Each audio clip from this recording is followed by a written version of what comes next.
So 16 tam uvidíme aj slovenského reprezentanta Antona Lacka.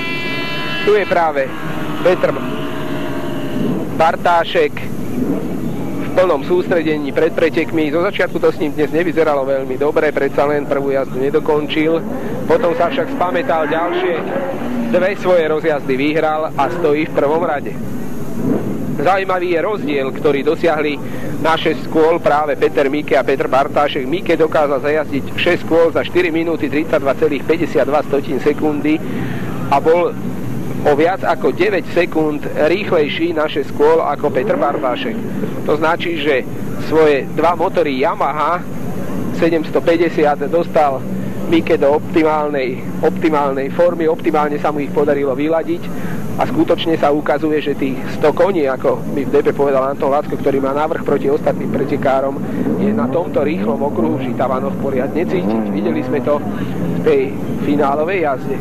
Rakúšan Güsenleitner jazdil vynikajúco dnes, získal 2 druhé miesta, raz zvíťazil a s celkovým súčtom 3 štartuje z druhého radu. Takisto vedľa neho bude Václav Uher, ďalší český reprezentant na Škode 1590, ktorý má takisto súčet 3. 6. so 14. Rudolf Kožínek, ďalší reprezentant Čiech. Na 7. mieste so 16. Anton Lacko, takisto na Yamahe 2x750. 8. Alain Masson z Francúzska a potom Roman Kolesníkov a Juri Avalian. Bolo však odštartované okamžite po štarte, išiel dopredu Osvim Pichl, ale tu je so 7 práve Roman Kolesníkov, ktorý vyhral v finále B, ktorý takto skončil. A to je nebezpečná situácia, lebo sa dostával spod auta a tí ho pritlačili, ho usporiadateľi a toto môže zle dopadnúť. Dúfajme, že sa mu nič nestalo, bola to veľmi ošemetná situácia. Zatiaľ na čele pretekov Osvim Pichl pred Petrom Bartáškom a Alenom Macénom. Také je poradie na čele. Chvála Bohu, Roman Kolesníkov sa dostal spod svojej buginy a všetko dobre dopadlo. Na samom konci zatiaľ jazdí so 60-kou Juri Avalian. Aj keď som spomínal, že autocross je pomerne bezpečný šport, toto vyzeralo všelijako.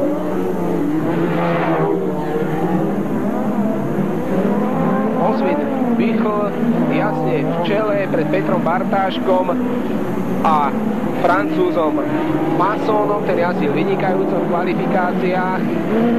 Po tom tvrdom súboji s Petrom Mikem skončil nakoniec v tej jednej rozjazde tretí, ale formu má ako hrom. Za ním na 5. mieste Rudolf Kožínek a až 6. Peter Mike. Za ním Johan Güsenleitner a štápne si na 7. mieste slovenský reprezentant Anton Lacko. Ten si pri dobrom štarte dúfal, nakoniec tam po zmetkoch okamžite po štarte zaostal a už na jedno z prvých 3 miest pomýšľať nemôže. Rozostupy sú pomerne veľké. Tu vidíme, ako z 5. pozície zaútočí Peter Mike,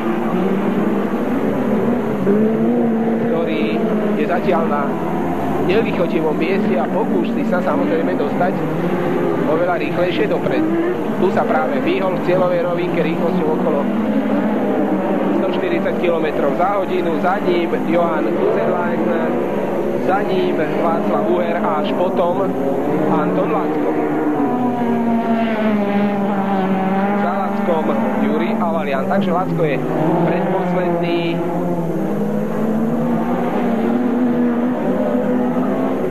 Jazdí jeden pretekár vstal a to bol Roman Kolesníkov. Ukazuje sa, že Osvin Pichl je aj vynikajúci taktik tréningu, neodhalil všetky svoje tromfy, iba sa tak trošku povozil, otestoval si trať, ale v samotných pretekoch je vynikajúci. Iba som už spomínal, že jeho kuchyňa je mimoriadne ľahúčka, poháňajú motor Volkswagen 1600 EB, náskok v Taliansku v prvom poloviaci sezóny, ako mi hovoril Tony Lacko, navážili, alebo hmotnosť jeho buginy bola iba 501 kg, keď limit je 500. Nemec svoj náskok neustále zvyšuje, jazdí bez akýkoľvek chýb, technicky brilantne, suverene kontroluje prvé miesto.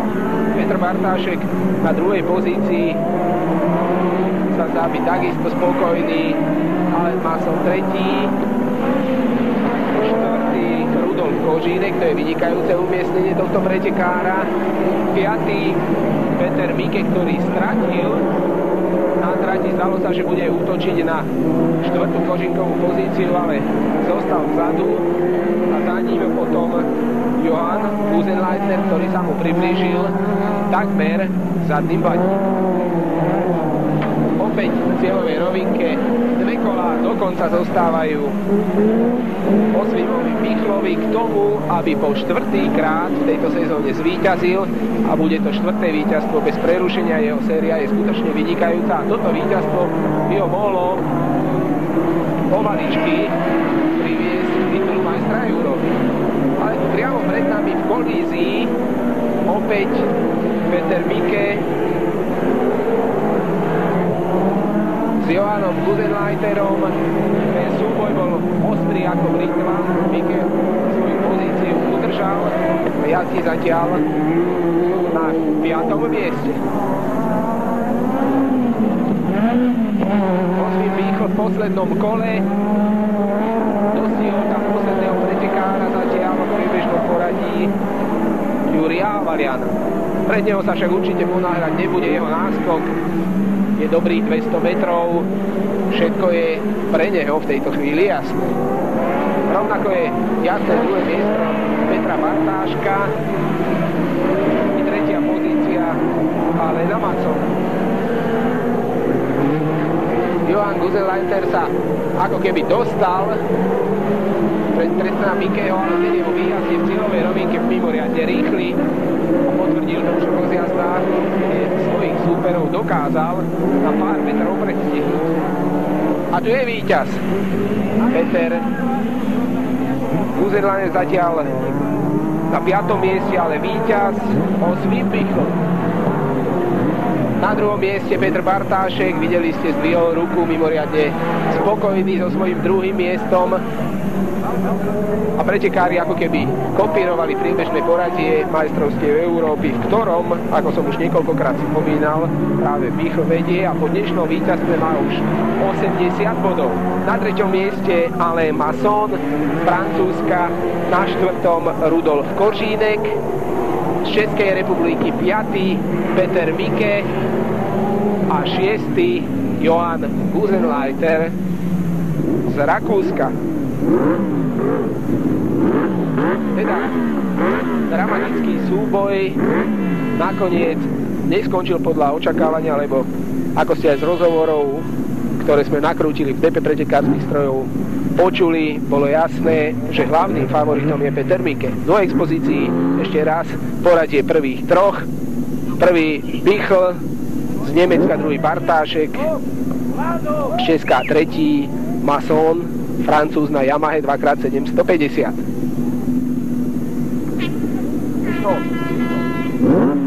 Petr Bartášek so svojimi mechanikmi tam vľavo v žltej kombinéze samozrejme sú spokojní. Pred pretekmi to vôbec nevyzeralo na to, že by mohli uvažovať o tom, že by sa dostali na stupeň víťazov. Ešte raz sa pozrime na opakovaný štart. Okamžite vyrazil dopredu Osvim Michl pred Petrom Bartáškom. Peter Mike tam zostal stáť a tu je tá dramatická situácia. Ešte raz sme tam videli Romana Kolesníkova, ktorý tam zavadil o bariéru, prevrátil sa, našťastie to všetko dobre dopadlo.